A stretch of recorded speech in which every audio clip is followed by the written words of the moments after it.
Brought to you by Copal, the world's biggest delivery-linked art fund. A Bloomberg UTD Pulse initiative.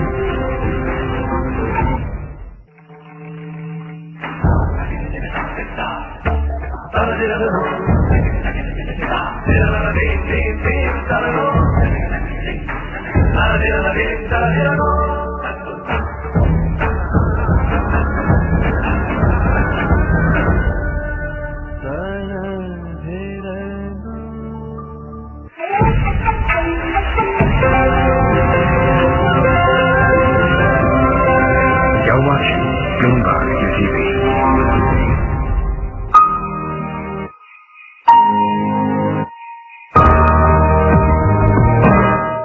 Hello and welcome to yet another episode of Artwise. Our pursuit in the art world continues, and over the next 30 minutes today we'll be talking about investors and collectors. What's the more viable option?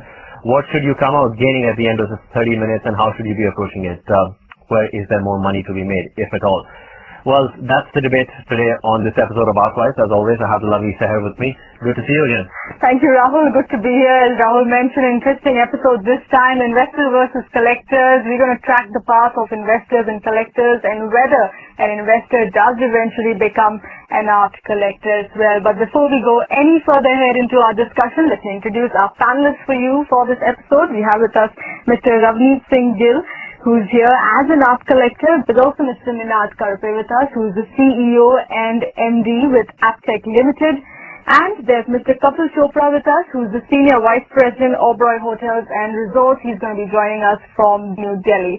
But before we go any further ahead, let's profile two interesting people who've got into the world of art in two different times. Take a look. Art for the sake of art, or art for the sake of money. Contrasting perspectives that have given rise to two distinct patrons of art.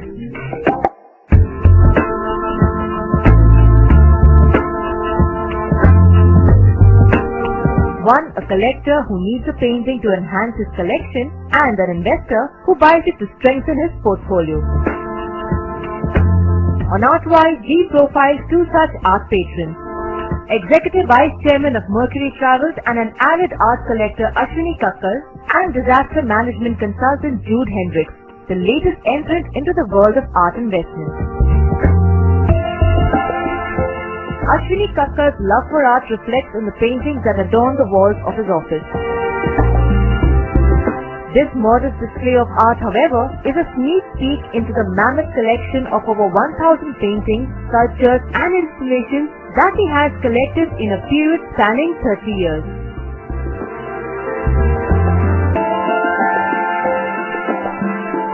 So it comes as no surprise that he features among the 25 living elite collectors of Indian modern and contemporary art in India. It all started when I used to be studying at the Elphinstone College in Mumbai, right opposite the Jahangir Art Gallery. And that's when I got a little bit interested in art and going there almost every day and starting to build slowly but surely and possibly very gingerly a collection which today is quite a substantive collection. Art purely for the love of art. Now moving on to the other end of the spectrum, today's new investor. Disaster management consultant Jude Hendricks began his tryst with art 2 years ago with Copal Art. Not merely as a collector, but as an investor collector. Hendricks belongs to the new breed of patrons who look at art not merely for its aesthetic appeal, but also for its long-term value proposition. I would not look at it as an either or. I would look at it as and. Both aesthetics as well as investment. It is looking at something which you say this is good investment, good aesthetics, something to be possessed, and something we're looking at a long-term horizon, not for the immediate future. Both Ashwini Kakkar and Jude Hendricks represent two sides of the same coin. As collectors and investors, both are taking Indian art to great heights. A comparative data of Indian artists points to fantastic returns across genres. Battle of Ganga and Jamuna Mahabharata 12 by M.F. delivered a compounded annual growth rate or CAGR of 60% over a period of 7 years. It was purchased for Rs 23.62 lakhs and 7 years later, it fetched Rs 7.24 crores. Contemporary artists have also given robust mid-term returns. Subodh Gupta's One Cow posted a CAGR of 161% during 2004-2008, fetching Rs 3.9 crores. Amrita Shergill's Village Scene has delivered a CAGR of 33% over 14 years, selling for Rs 6.9 crores in 2006. Okay, that's a lot of numbers and some appreciable value that art has generated on a few works over the years. But let's get straight to our panelists and get their points of view as well. Raneet, just taking off from that package, art for the sake of art or art for the sake of generating money, perhaps, you think? No, I think I would go with what Jude said, that I don't think the two are necessarily exclusive. Also what happens is that, if you're looking at something as nascent as Indian art, what really that growth impulse is should not be the criteria.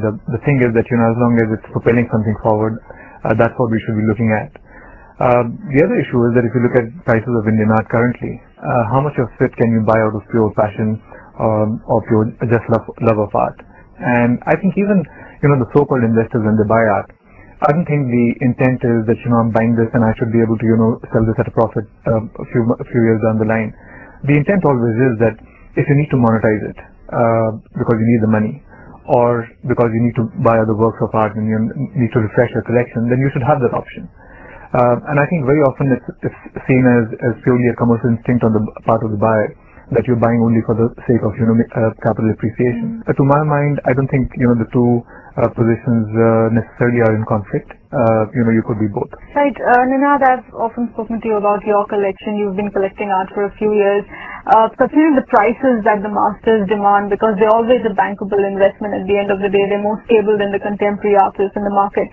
You think it's difficult to start off as an investor to begin with, because if one's looking at masters as an investment, they are at a very high price to begin with. Well, it is because, I think masters today are fairly, highly priced for a beginner. And I think, to start off, probably you should start getting into art as a passion, then maybe look at it as investment. Today, if you have a fairly high risk appetite and a large surplus money, you can get straight into buying some of the masters. But it's not that paintings of all masters, blindly you can buy. So each master has particular style. You have to understand what is good in it. You have to be selective about it. But I would, probably urge that, yes, masters are always bankable, but there is always a second layer and third layer of people, artists, who are probably may not be as bankable as masters, but one can invest in them as a starting point. Kapil, what's your own take on it?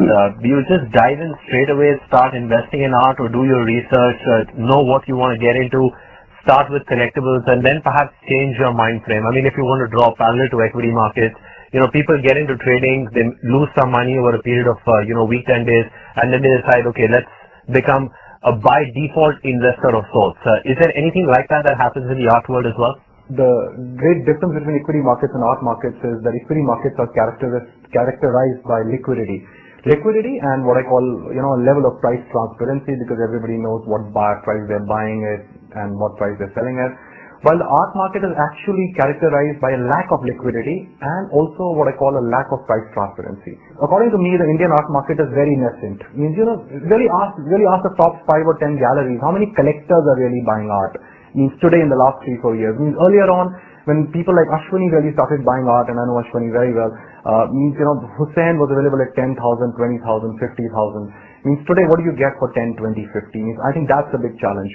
So, I think the times have evolved, the times have changed. So, if you ask the top 5 or 10 galleries how many really serious collectors there are in this country, and they'll say around 150. So you've got 150 serious collectors of, the new age contemporary art or artists which have produced significant works after the year 2000.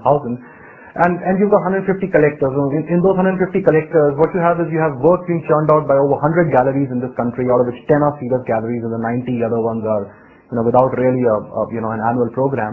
So, there are huge challenges in terms of liquidity. It's a different level of an asset class, and it requires a lot of research, a lot of understanding. And also, only if you have really the passion of getting into art, I think that you should really look at it. Right, okay, we're just getting started in our discussion, but we're heading to a small break. There's still lots more in store for you. Stay with us.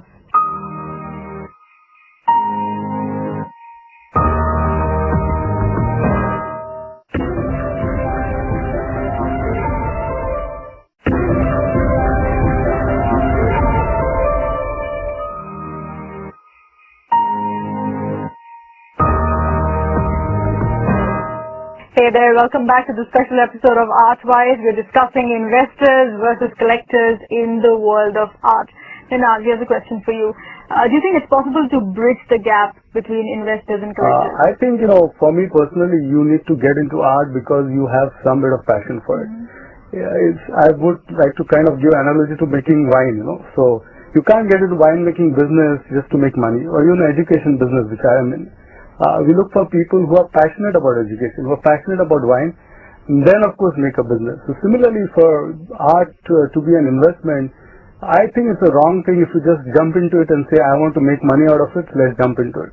You have to have some bit of passion about it and then get into it. Yeah, right? It's an interesting analogy you draw with wine. You've seen a lot of art gatherings. That's pretty much the choice of served beverage, if you will. But since you brought up valuations, I think that's pretty interesting. We've got a package for you talking a little bit about the demographics of the Indian art industry and how it compares with some of its Western counterparts. Take a look. The surge in the Indian art market drove banks, wealth management companies and financial advisors to start art advisory services. Art as an alternate asset class attracted a whole new set of investors looking to diversify their investment portfolios. But the new Indian investors were not so keen on art's long-term potential. That's not good news for Indian art, as the need for a large base of collectors is acutely felt.